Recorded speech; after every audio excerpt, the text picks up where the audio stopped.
Subscribe करें erase star channel को और बेल आइकन को दबाएं सबसे पहले लेटेस्ट वीडियो देखने के लिए।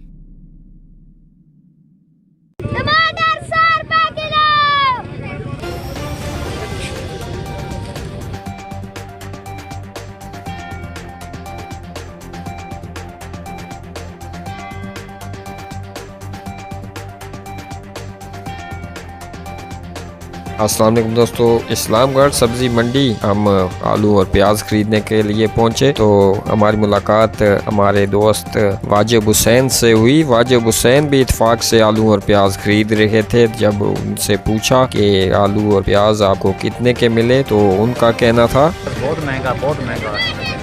कितने का लिया है प्याज? प्याज लिया है 300 रुपया दड़ी बोल रहे भाई साहब। 300 रुपया दड़ी। आलू आलू भी 300 रुपया। आलू भी 300। मुल्क में इतना महंगा है, गरीब आदमी क्या खाए। अच्छा।